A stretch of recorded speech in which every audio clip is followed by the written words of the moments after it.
Krisis lingkungan global hari ini bukan lagi isu masa depan. Ia sudah nyata terasa paling berat oleh masyarakat kecil, dari gagal panen, kekeringan, hingga bencana iklim yang datang silih berganti.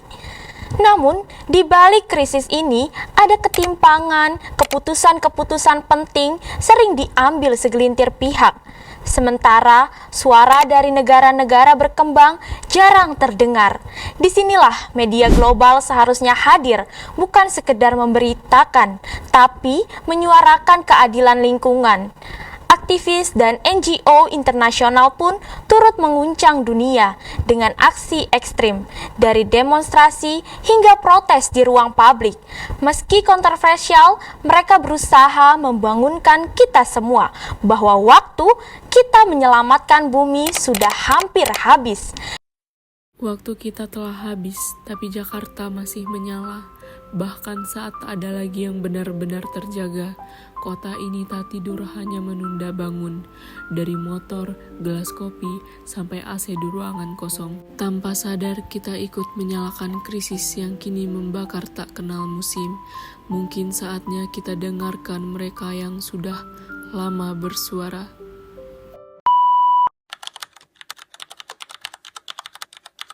Kembali lagi bersama saya Muhammad Adrianto. Di sini saya ingin mewawancarai narasumber kita, yaitu halo, perkenalkan saya Bimo Arya, saya mahasiswa jurnalistik.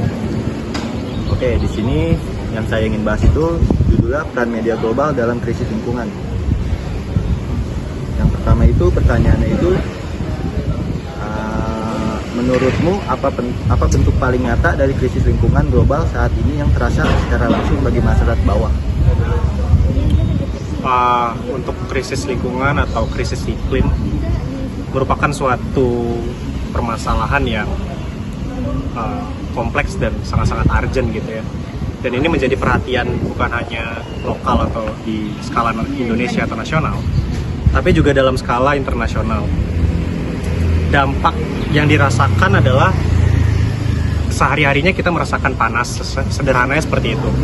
Karena krisis iklim itu kan penyebab besarnya terutama itu dari pemanasan global, yang mana pemanasan global sendiri itu disebabkan oleh banyak faktor. Faktor besarnya adalah dari pembakaran bahan bakar konvensional seperti bahan bakar fosil konvensional seperti batu bara, minyak bumi, dan gas alam yang berimplikasi kepada emisi karbon dan emisi yang menimbulkan gas rumah kaca.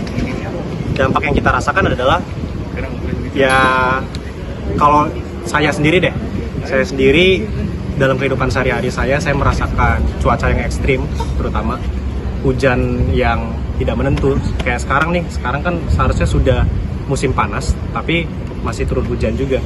Nah, itu salah satu dampak dari krisis iklim atau perubahan iklim yang tadi krisis lingkungan ya. Nah, kemudian panas yang berlebihan dan panas yang suhu yang di luar dari kewajaran gitu. Kalau berdasarkan data yang pernah saya baca itu bumi saat ini tercatat sebagai bumi terpanas dalam catatan sejarah. Itu data dari artikel dari PBB saya baca. Jadi ya dalam kehidupan sehari-hari yang kita rasakan tadi panas yang berlebihan, ekstrim, kemudian hujan yang ekstrim, cuaca ekstrim. Terus kayak kemarin misalkan Bekasi tuh berkabut, yang mana kita tahu tuh sejauh ini Bekasi kan panasnya ya dibandingin Jabodetabek lain secara umum gitu Bekasi yang paling panas. Stigmanya kan seperti itu. Tapi kemarin Bekasi bahkan berkabut. Saya di Cinere juga merasakan kabut sore hari. Nah, itu salah satu bentuk dari dampak dari perubahan iklim atau krisis lingkungan tadi. Seperti itu dalam keseharian yang saya rasa. Sederhananya seperti itu. Oke, Mas Bimo, terima kasih. Di sini follow-up-nya, apakah menurutmu krisis ini bersumber dari kelalaian global atau lebih kepada ketimpangan akses dan pengambilan keputusan yang hanya menguntungkan sebagai pihak? Kalau untuk perubahan iklim ini sebenarnya nggak bisa menyalahkan satu pihak atau satu lini, karena ini masalah dunia yang terjadi sudah cukup lama gitu. Ya kalau mau disalahkan ya kita bisa menyalahkan faktor misalkan perusahaan-perusahaan tidak bertanggung jawab terhadap lingkungan, perusahaan-perusahaan besar yang menghasilkan, yang menguras fosil bumi secara berlebihan sehingga berimplikasi kepada gas rumah kaca yang berlebihan dan menyebabkan pemanasan global, kemudian berdampak kepada perubahan iklim. Tapi nggak bisa semata-mata kita juga hanya menyalahkan korporasi-korporasi besar. Kita sendiri juga sebenarnya secara nggak langsung juga menyumbang terhadap perubahan iklim seperti ini. Selain media, bagaimana kamu melihat peran aktivis atau NGO internasional dalam menyuraikan isu lingkungan, terutama di negara-negara berkembang? Contohnya seperti Greenpeace, Extinction Rebellion, atau aktivis yang menempelkan diri di lukisan untuk memprotes bahan bakar fosil. Oke, kalau penyuaraan atau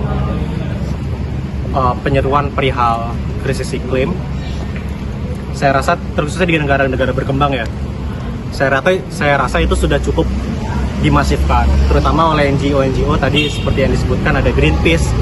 Di Indo itu yang terkenal ada WALHI, Greenpeace Indonesia. Mereka secara konsisten dan secara masif selalu menyuarakan perihal krisis iklim, perubahan iklim, pemanasan global, dan hal-hal terkait lingkungan. Dan tentunya itu berimplikasi kepada kesadaran masyarakat, di mana banyak komunitas-komunitas kecil, baik itu bersifat kelompok maupun individu juga ikut menyuarakan terkait perubahan iklim ini. Dan di luar sendiri juga banyak kok aktivis-aktivis, bahkan secara individu tuh ada namanya Greta Thunberg. Dia salah satu aktivis lingkungan yang paling terkenal di dunia saat ini, berumur 22 tahun tapi dampaknya sudah internasional. Ya untuk hal ini sebenarnya sudah banyak diutarakan dan disampaikan gitu. Lanjut pertanyaan kedua, Muslimu. India beberapa waktu lalu mengalami krisis agraria akibat gagal panen karena perubahan iklim ekstrim. Bahkan sampai pada gelombang bunuh diri petani. Menurutmu kesalahan apa yang dibuat dan apakah ini menjadi alam keras juga bagi negara-negara agraris seperti Indonesia? Kalau dalam hal itu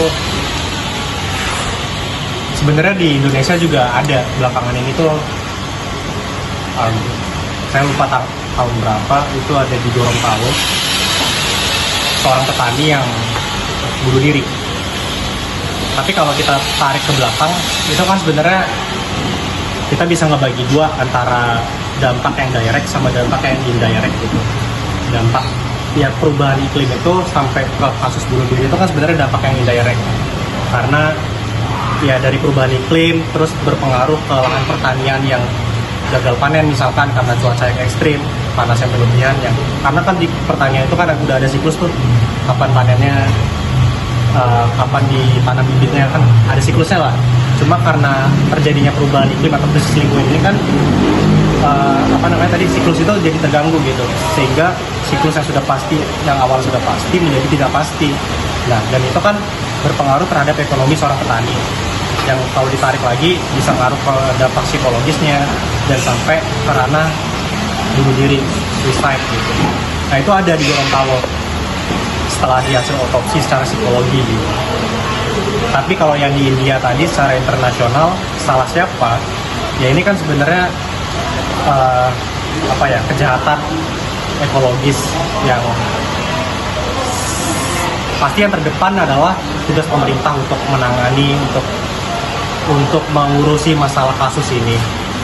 Tapi ya kita sebagai individu, sebagai rakyat ya juga harus memberikan sumbangsi berupa itu kritik, berupa itu saran dan hal-hal lainnya, atau misalkan seperti NGO tadi, Greenpeace, atau melakukan aksi-aksi yang tujuannya adalah memperingatkan pemerintah sebagai alarm gitu, agar pemerintah tidak lalai dan tidak melupakan bahwa krisis iklim, perubahan iklim itu nyata terjadi, sehingga tidak hanya menjadi suatu narasi yang diretorikakan, tapi menjadi suatu narasi yang dilakukan aksi untuk merubahnya seperti itu.